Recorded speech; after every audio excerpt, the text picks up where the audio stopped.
गांव की एक साधारण शादी में जब आदर्श की शादी पारुल से हुई तभी पहली बार उसकी मुलाकात रूही नाम की एक लड़की से हुई जो उसकी साली थी। हंसमुख, चुलबुली और बेहद प्यारी। रूही की उम्र सिर्फ 19 साल थी, पर उसकी बातों में वो मासूमियत थी जो किसी का भी दिल छू ले। शादी के बाद हर बार जब भी आदर्श अपनी ससुराल जाता, रूही उसके आस-पास मंडराने लगती। जीजू आप बहुत बोरिंग हैं, थोड़ा मुस्कुराया कीजिए, कहकर वह उसे चिढ़ाती थी। आदर्श हंसकर टाल देता था। वह अपनी पत्नी से बेहद प्यार करता था और रूही को एक छोटी बहन की तरह देखता। लेकिन वक्त बदलता है। एक दिन पारुल की अचानक तबीयत बिगड़ गई और इलाज के दौरान पता चला कि उसे कैंसर है।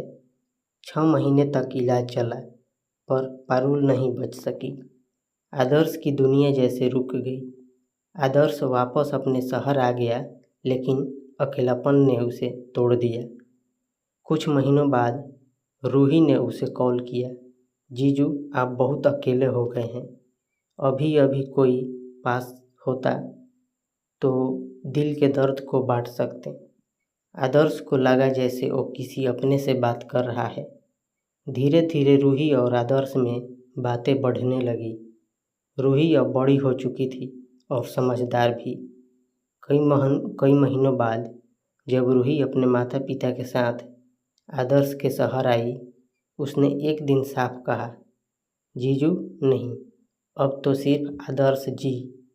मैं जानती हूँ मेरी दीदी की जगह कोई नहीं ले सकता, लेकिन मैं आपकी खाली ज़िंदगी में खुशियाँ ला सकती हूँ। आदर्श चुप था, उसकी आंखों में नम थी। रूही जब आदर्श की पत्नी बन चुकी थी, शादी के बाद दोनों शहर में आकर रहने लगे। आदर्श अब थोड़ा खुश रहने लगा था, लेकिन उसकी आंखों में पारुल की यादें भी जिंदा थी।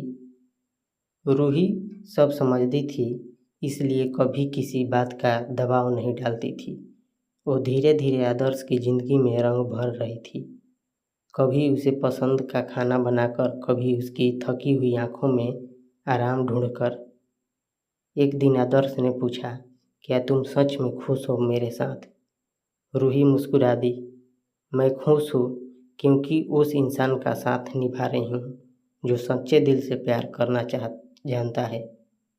सब कुछ धीरे धीरे ठीक चलने लगा था, लेकिन गांव वालों को ये रिश्ता अभी भी हजम नहीं हो रहा था।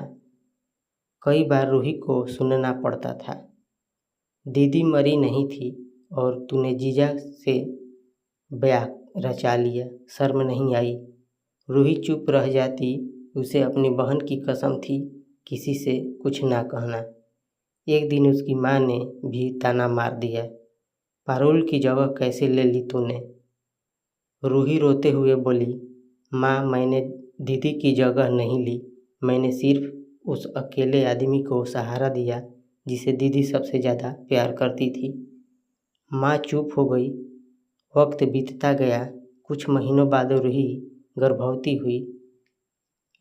आदर्श के चेहरे पर फिर से मुस्कान लौट आई।